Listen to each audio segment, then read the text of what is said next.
Et sans surprise, Nicolás Maduro a été réélu hier à la tête du Venezuela jusqu'en 2025. Il a été déclaré vainqueur par la présidente du Conseil national électoral. Le président socialiste sortant a remporté 67,7% des suffrages contre 21,2% pour son principal adversaire Henry Falcón.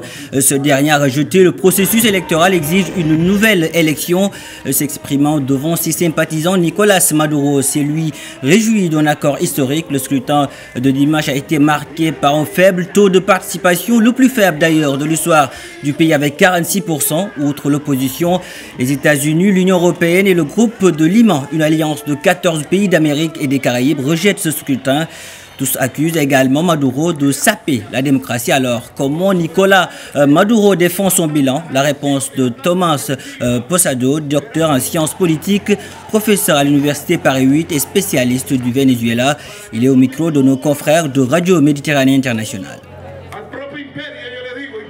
Ils sont l'héritier d'Hugo Chávez, il le revendique, c'est un de ses arguments de campagne les plus convaincants, puisque son bilan n'est pas forcément son meilleur argument de campagne.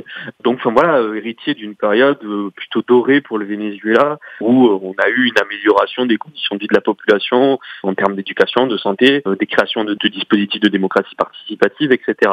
Nicolás Maduro, il explique sa situation par il serait victime d'une guerre économique que déclencheraient donc les élites et les États-Unis contre lui. Et donc ces difficultés économiques seraient dues à cela, et ne seraient pas dues à son gouvernement et à sa propre gestion.